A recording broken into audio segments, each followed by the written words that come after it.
Why do so many online coaches struggle? I mean, why is it very hard to break through and make significant money online as a coach or maybe a course creator or an expert? Because many online entrepreneurs seem to be following the footpaths of authors, where the statistics show that up to 80% of published authors don't sell more than 100 copies of their books. Now, this is sad. So what would it mean? Because I want you to think about it. It does not make sense for you to write your book and you sell less than 100 copies. The same way, doesn't make sense for you to put out a course or a coaching program and you cannot even have 10 clients.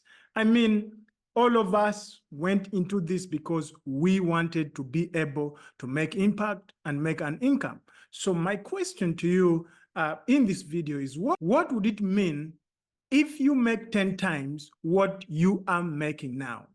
What kind of breakthrough would it mean to your life or in your life and business if you made 10 times what you are making right now as a coach? I mean, how would it feel if you can independently support yourself to buy that dream gift to your mom or to your children, or if you can plan a vacation for your family in Dubai?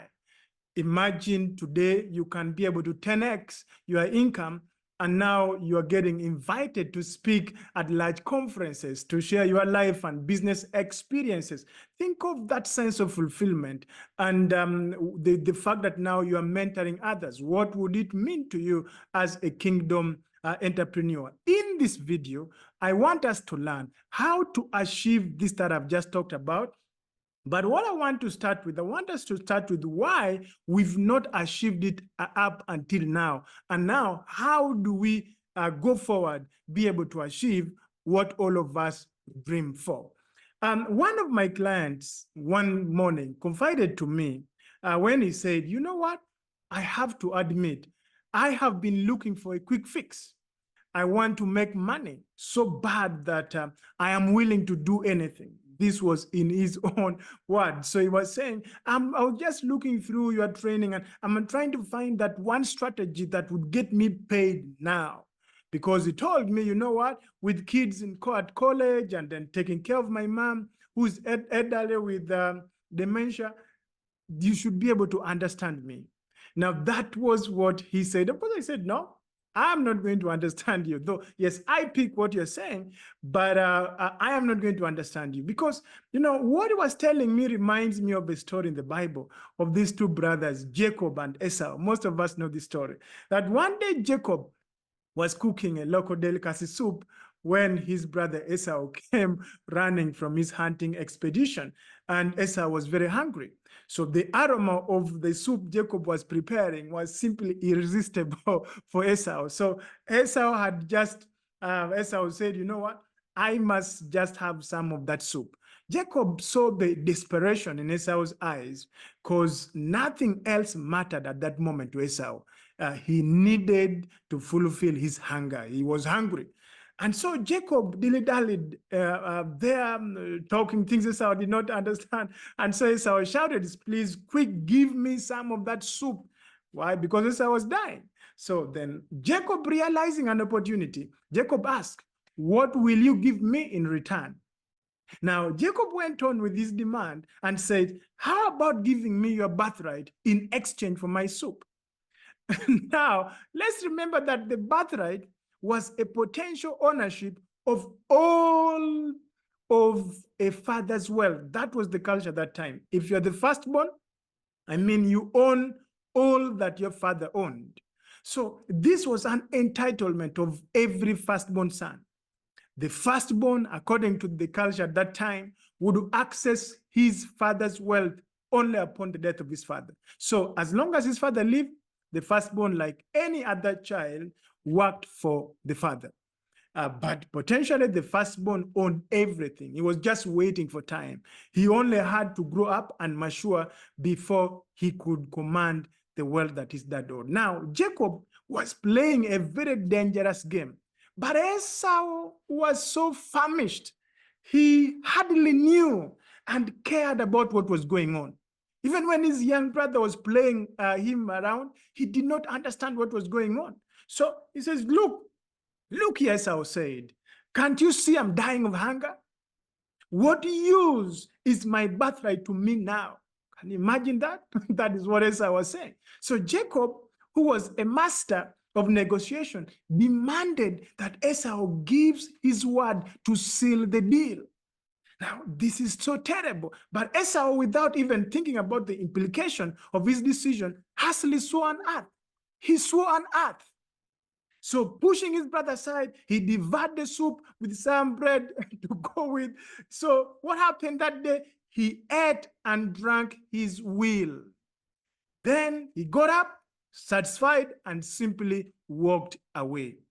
This is how little Esau cared about his birthright. His father's, when we talk about his father's special blessing that would see him inherit his father's wealth, would see him rich for the rest of his life. Sad as this is, I want us to know that in life, you're either a Jacob or an Esau. In other words, the Jacobs are those who produce goods and services, while the Esau's, their work is to consume. You see, these two characters define two classes of people in any industry you'll ever go to. Those who work to set systems, and then those who work to just get their next dollar to consume.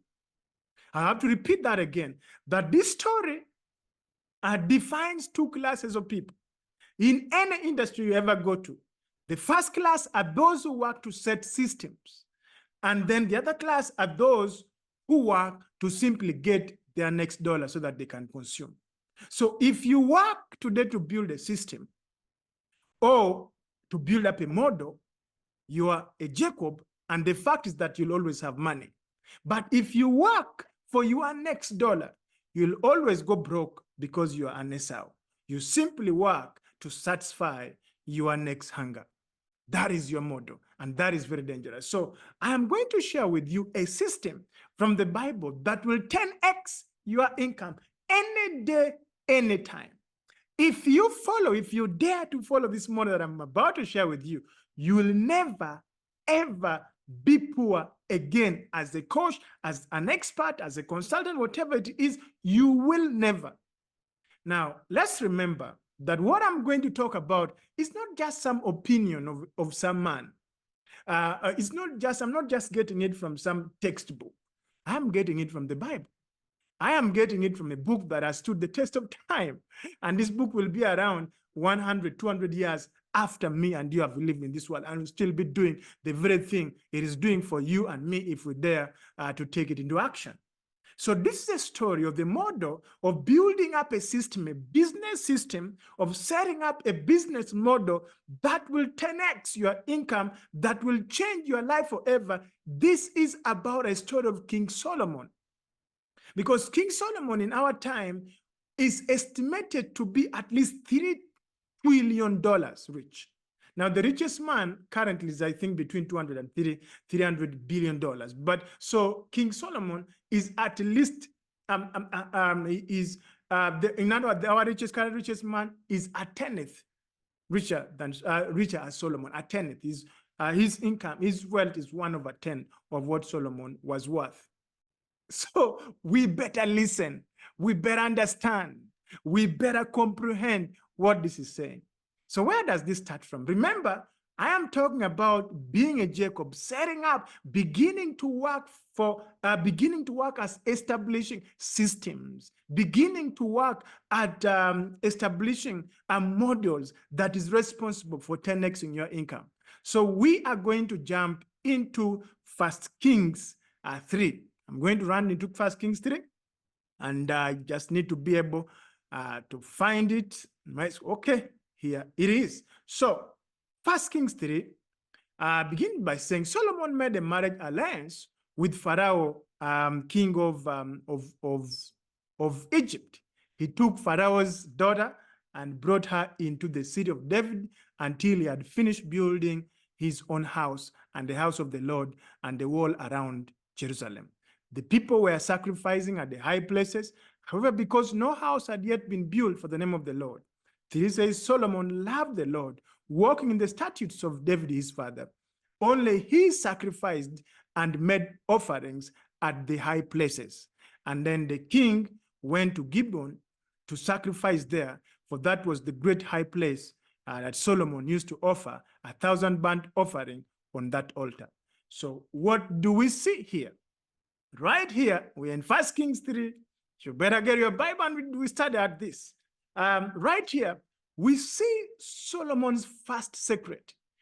What is it? He understood the power of strategic partnerships. That's something you'd want to put down. He understood the power of strategic partnerships. You see, most of us coaches and online trainers and entrepreneurs, we have this illusion that since we are solopreneurs, then we have to make it alone. So you are hidden in your office or somewhere alone, trying to think you're going to make it big alone. Listen, there is nothing like self-made millionaires. They are only team-made millionaires. Begin by entering strategic partnerships. Find people who have your audience and pay them. I mean, share 50-50 on their income, on the income, and let them promote your offer to their audience. They already have an audience that knows, like, and trusts them. So present your offer and share. Do not be greedy. Make strategic partnership. That is the way to be able to go forward, learning from Solomon.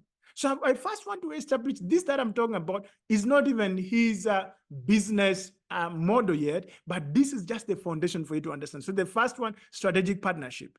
Secondly, from 1 Kings 3 that we've just read 1 to 4, we see that Solomon followed after the pattern of his father. Solomon followed after the pattern of his father. It says Solomon loved the Lord, walking in the ways of David, his father. So we see that King Solomon didn't try to figure things out all by himself. He didn't try to figure out the whole thing by himself. So the same way with you and me, don't try to invent your own model, to invent the wheel. Find someone in your niche and pattern after them. Model them. Russell Brunson, right? You said, hack their funnels. Follow a blueprint. As simple as that. So he didn't have to learn to be a king from the heathen, the way king, because remember that David actually learned, David as his father learned from the heathen. And then Saul, though did not learn from the heathen, but Saul failed. Saul was a failure. I mean, so nobody could learn from him. So that was the second thing. He patterned. The third thing that we see Solomon doing, or that we can learn from Solomon, that he had a passion for the work he was doing. You know, it says Solomon loved the Lord. My question to you, are you passionate? Are you a person of passion? Can someone say you're passionate about what you're doing?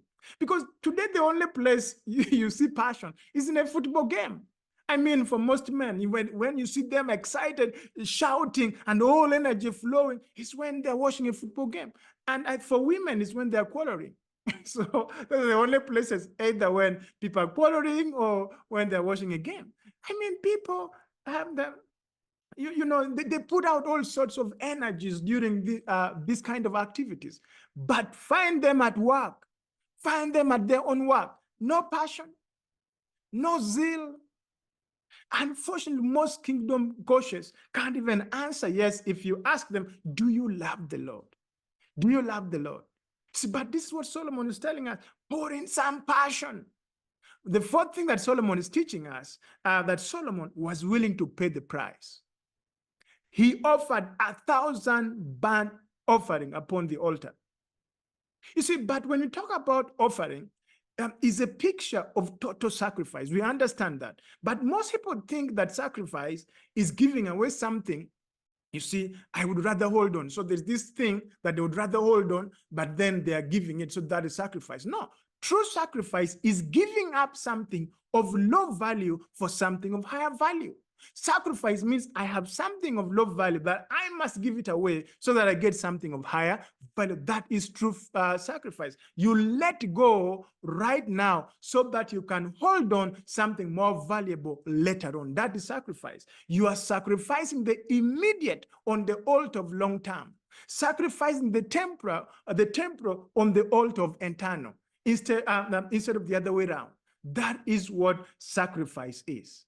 So once you've understood these critical four things, again, we can see right from, I think, put it in P's. The last one was he paid the price. The second last one was he had passion. That is what the third last one was he patterned. And the first one, I'm leaving that for you. I've been talking about it, so I hope you are following me. All right. So what am I trying to say? The Bible says, and it says, right at Gibeon, Gibeon, whatever it is, the Lord appeared to Solomon in a dream. I mean, after sacrificing 1,000 burnt offering, the Lord appeared to Solomon by night, and God said, ask, what shall I give you? Ask, what shall I give you? Ask, what shall I give you? Now, I don't know about you. I cannot speak for you, but me as Richard, I would love that. I would love that God comes one night and says, wake up, boy. And I get up and I'm saying, okay. And God says, I'm the creator of the universe. I created the heaven and the earth. Ask me, what should I give you? I'll give you anything you ask. I imagine that. First, I think I would just say, no, God, you've come at the wrong time. I'm having some sleep. Is this, is it true? What? But then could you give me some time? I can't shake my list. Just okay, but if you fear me to delay you, please just give me the keys of the national treasure of my country. Just give me the key of the bank of my country. I mean, most of us would answer like that. But you see, Solomon didn't answer that. Solomon did not give this answer because Solomon knew what success is. What is success? Success is doing the thing you are created to do. In other words, success is fulfilling your purpose, period. And the prayer Solomon prayed changed everything. It changed everything. I pray that you who has got the opportunity to listen to my voice and follow me up to this point in this video, that you start today as a person to desire, because if you are anybody who is alive in our time and you desire to live in abundance and you desire to be a blessing, I don't want you just to recite these words, but I want you to learn to pray this prayer, to make this your heart's desire, to make this what comes out of your heart, that every time of the day, every time that you are thinking about anything that you're thinking about, the prayer that Solomon prayed should be your prayer. What is that prayer? He said, you have shown great and steadfast love to your servant David, my father, because he walked before you in faithfulness, in righteousness, and in righteousness and uprightness of heart towards you.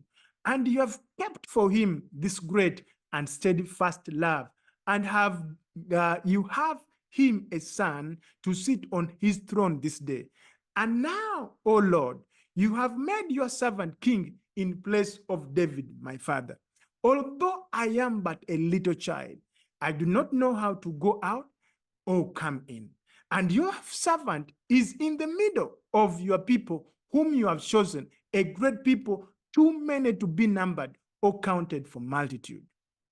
Give your servant, therefore, an understanding mind to govern your people, that I may discern between good and evil. For who is able to govern your great people? Well. That is worthy. It's worth breathing in to understand the prayer that Solomon is putting out. You see, if God came to you to ask you that, ask me anything you want, would you ask to know how to fulfill your assignment? Would that be your genuine desire? Solomon's reply, Solomon understood something, that it doesn't matter what you get or what you have. If you live your life other than what you are created for, you fail. He understood this. It does not matter at all what you have or what you get, if you live your life other than the thing you're created to live, you fail. So this, therefore, is the most important prayer to pray. What is the prayer? Simply to pray, dear Lord, give me the wisdom to do the thing that you've put me here on the earth to do in a way that pleases you and serves the people you have put me here to serve. God, give me the wisdom to do the thing you have put me here on the earth to do in a way that pleases you and in a way that serves the people that you have put me here to serve. This was Solomon's prayer, because I think Solomon's prayer shows that Solomon was aware. He was aware of something. What was he aware of? He was aware of the fact that he was put here by God to please God, and he was aware of the fact that he was put here to serve God's people. Solomon was aware of that fact. But I thought, Solomon, you're a king. Yes, I am a king who is aware that I am put here to serve the people righteous judgment. He knew that was supposed to judge the people righteously. So this is kind of the foundation. Before even we look into the manner steps, you must understand this.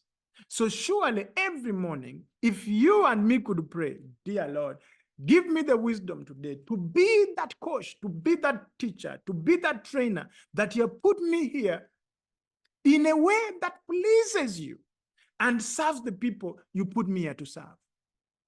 That should be our heart desire. That should be our heart, that should be what pumps in our heart.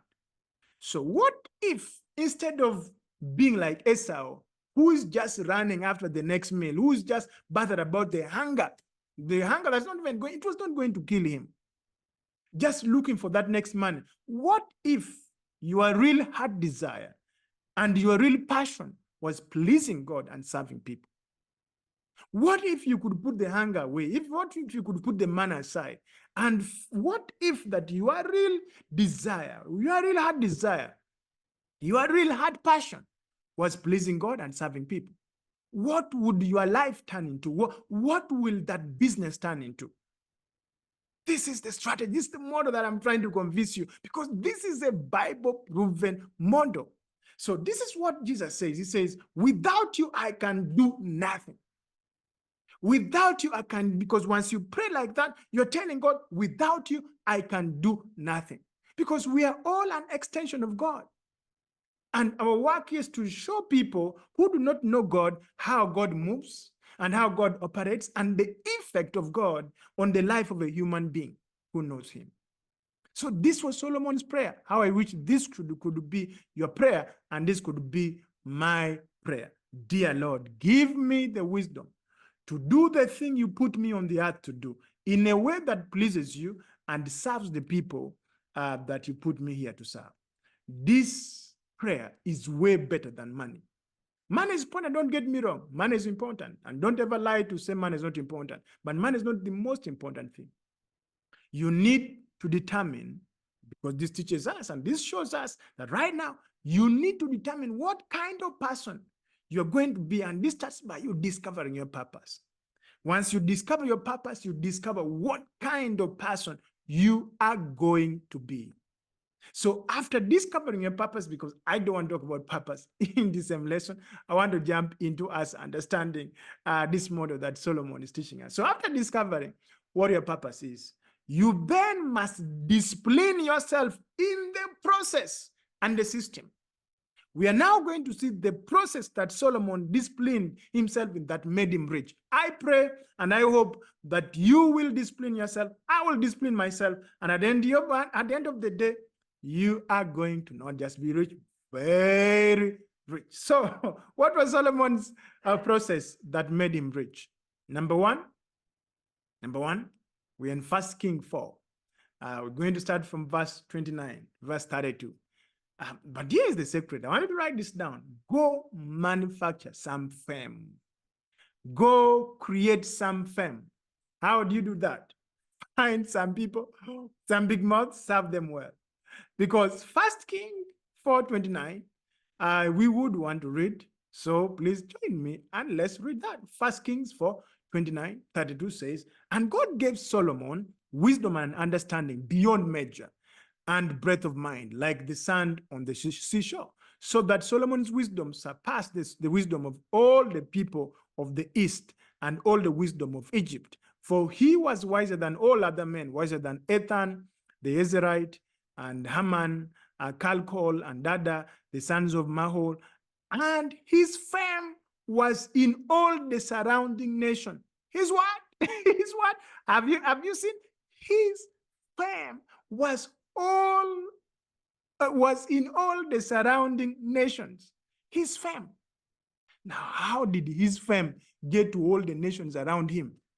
This is what it says in the next verse. It says, he also spoke 3,000 proverbs, and his songs were 1,005. He spoke of trees from the cedar that's in Lebanon to the hypson that grows out of the wall. He spoke also of beasts and of birds and of reptiles and of fish. And the people of all nations came to hear the wisdom of Solomon, and from all the kings of the earth who heard of his wisdom. Beautiful, powerful. So Solomon wrote 3,000 proverbs and 1,005 songs about trees, animals, and insects. So it is showing us that Solomon started creating content. Solomon started creating content.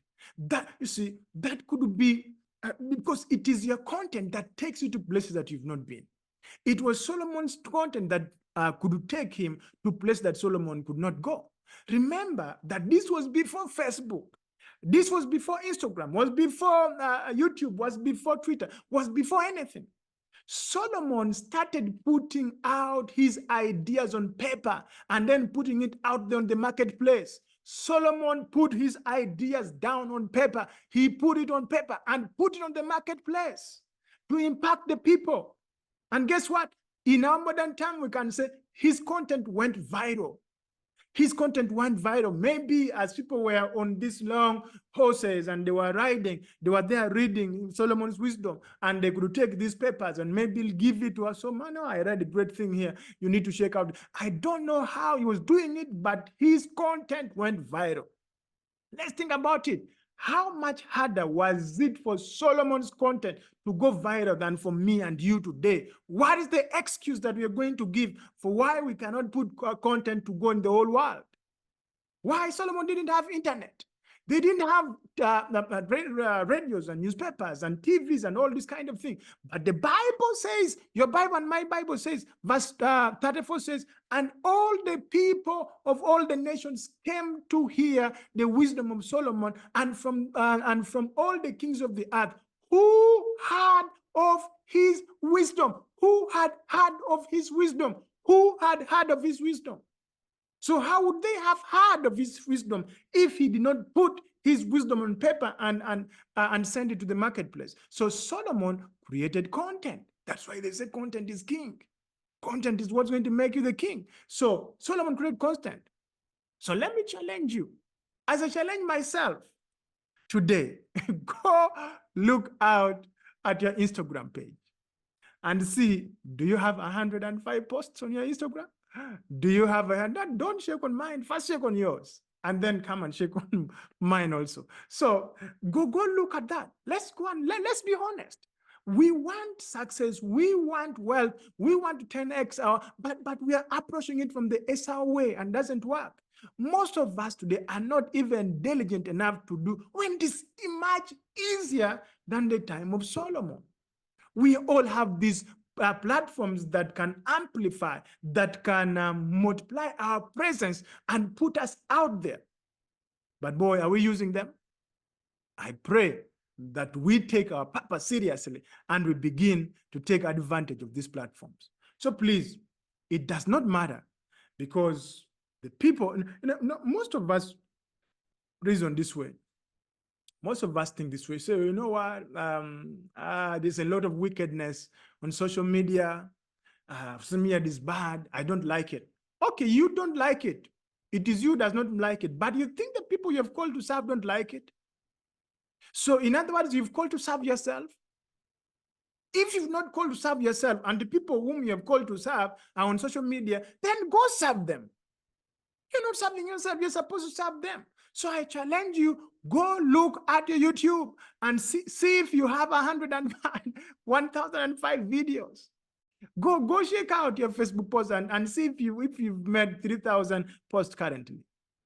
And by the way, there's something about Solomon's content that Solomon pulled out content. He pulled out uncommon lessons from common places and he shared it. He wasn't sharing rocket science, something very complicated and all this kind of thing.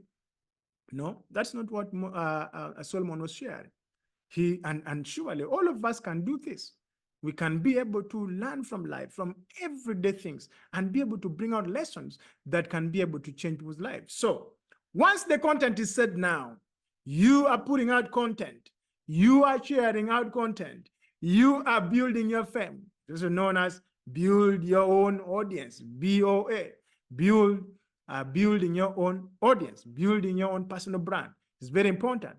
Then we go to 1 Kings 10 and we begin to see now the money part of it. So 1 Kings 10, I'm going to read this again. We are in 1 Kings 10, it says, when the queen of Sheba heard about the fame of Solomon, again, the fame of Solomon, I told you the first begins with creating your own fame. So when he heard about the fame of Solomon and his relationship with the Lord, she came to test Solomon with hard questions. Arriving at Jerusalem with a very great caravan, with camels carrying spices, large quantities of gold, and precious stones, she came to Solomon and talked with him about all that she had on her mind. Solomon answered all her questions. Nothing was too hard for the king to explain to her. When the queen of Sheba saw all the wisdom of Solomon and the palace he had built, the food on his table, the seating of his officials, the attending servants in their robes, his cupbearers, the burnt offerings he made at the temple of the Lord, she was overwhelmed. There was no air left in her. She said to the king, the report I had in my own country about your achievements and your wisdom is true. But I did not believe these things until I came and saw with my own eyes. Indeed, not even half was told unto me. Was told me in wisdom and in wealth, you have far exceeded the report I had. 8 says, how happy your people must be. How happy your officials who continuously stand before you and hear your wisdom. Praise be to the Lord your God, who has delighted in you and placed you on the throne of Israel. Because of the Lord's eternal love for Israel, he has made you king to maintain justice and righteousness. 10 says, and she gave the king 120 talents of gold, large quantities of spices, and precious stones. Never again were so many spices brought in as those that Queen of Sheba gave to King Solomon. 11 says, Aram's ship brought gold from Ophir, and from there they brought great cargoes of almug wood and precious stones. And the king used the almug wood to make supports for the temple of the Lord and for the royal palace, and to make harps and lyre of the musicians. So much alga wood has never been imported or seen since that day. So let's now model what Solomon disciplined himself in. Let's model Solomon's business strategy. God gave Solomon wisdom to run his kingdom, all right? And he also gave wisdom. He also gave wisdom to Solomon to consult with other kings. He was consulting to his contemporaries. And oh, please listen, this is not rocket science. You see, the formula is that God gave Solomon wisdom to run his kingdom. But also he gave Solomon wisdom to be able to consult, to be able to be a consultant to other kings. So he was consulting to his contemporaries. And all of this, we can do all this. If you are called in something and you're good in it, maybe if you're not good in it, but if you're good in it, it might be a good idea for you to consult with other people who want to be good at that thing, and teach them your method, teach them your methodology, teach them your methodology. That's what the Bible is teaching us. That's what the Bible is showing us here. So if you're good at something that other people love to know about it, start teaching them. Start teaching them. So Queen of Sheba came to learn. Yes, she came to test Solomon and all this kind of thing, but she came to learn. And 10 verse 4 says, when Queen of Sheba saw all the wisdom of Solomon and the palace he had built, the food on his table, the sitting of his officials, the attending servants in their robes, his cupbearers, and the burnt offerings he made at the temple of the Lord, she was overwhelmed. So she said to the king, the report I had in my own country about your achievements and your wisdom is true, but I did not believe these things until I came and saw with my own eyes. And she continued to say, they're not even half of what I had. She is saying she heard about Solomon from her own country. She heard about Solomon from her own land. You see, we want to go and find people. Solomon put out enough content that people couldn't find him. I hope you get that. Well, let's put up enough content that people will find us. So verse 6 says, she said to the king, the report I had in my own country about your achievement and your wisdom is true, but I did not believe these things until I came and saw with my own eyes. Indeed, not even half was told me in wisdom and wealth, that you have far exceeded the report I had. This means Solomon was better at his job than his reputation talked about him. Oh yes, his wisdom and his wealth preceded him, but did not exceed him. I think that could explain the reason why some of us are still broke. The reason why we're broke is because yes, our wisdom is preceding us, but also it's also exceeding us. In other words, the story about us is greater than the experience about us. So we have to change that. We have to make sure that the experience about us exceeds the story about us. So verse 9 says, praise be the Lord your God who has delighted in you and placed you on the throne of Israel. Because of the Lord's eternal love for Israel, he has made you king to maintain justice and righteousness. This proves again that God's love for your people is proved by choosing you to be their coach. Again, 10 says, and she gave the king 120 talents of gold, large quantities of spices and precious stones. Never again was so many spices brought in as those that Queen Sheba gave to Solomon. Do you see that? Have you seen that? Have you seen? She gave the king 120 talents of gold. Now, I want to go and do your mathematics, but I'll just do it for you quickly. This is roughly between $250 to $280 million in our time today from one client. And that's just talent of gold from one client. And you hear people talking about high ticket offer. I have my high ticket offer. Oh, you see, I fear those high ticket offers. Listen, if you're charging less than $5,000 for your premium offer, with that so-called high ticket offer, you're an embarrassment to your niche. If you're a kingdom person and you're charging $5,000 or less than $5,000 for your high ticket offer, you are an embarrassment. Solomon charged $250 million. Now, bringing other spices and the rest, I think that this could total just from one client around between $350 million. So King Solomon was a consultant to his contemporaries, and he charged well. So you want to 10x your income? Be a consultant to your contemporaries. Be a consultant and charge them well. Those who want results, those who want to be able to build their kingdom the way you built your kingdom, let them come and pay you. Yes, the ones who don't want, good, let them stay. But if they believe that the way you're running your kingdom is in a good way, it's profitable, the people are in peace and all this kind of thing, let them come and pay you and you help them. So if you want to 10x your income, find people who are in the same business you are in, and your business is doing better, and be able to teach them how to do it better so that they can have the same result that you're having. Verse 23 says, King Solomon was greater in riches and wisdom than all the other kings of the earth. The whole world sought audience with Solomon to hear the wisdom God had put in his heart. Year after year, everyone who came brought a gift, articles of silver and gold, robes, weapons and spices and horses and mules. I mean, all the earth sought Solomon. Earlier on, it says all the kings of the earth sent their people, because all the kings of the earth paid Solomon to learn his wisdom. And then they went back, then they sent their people so that the people can also learn, because if it is only the king who has learned and he goes, the people are going to revolt. They're going to say, you know what? No, we are not ready. So he sent, say, go and also see it. Go and see how kingdoms are being run. You see, so now the whole earth was coming to Solomon. He could not be able to talk to these guys one by one. Definitely, he was setting up a seminar. He was putting them in groups and setting up a seminar. All right. So that's his second business model. He was a communicator to crowds. He was a communicator to crowds.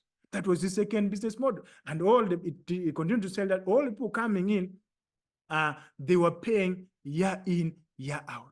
Meaning that Solomon also set up a retainer model where you consume and you begin, you are retained to pay year in, year out. Here, indeed, here lies Solomon's wisdom. Go and put it out. Go and try it out. Take this and be able to take it out in your business and be the Jacob who set out systems that will forever take care of you. Do not be the Esau who is working towards the next coin, towards the next dollar, but be a Jacob to set up system. And then you'll kick poverty out of your reach. God bless you, and I will see you in the next video.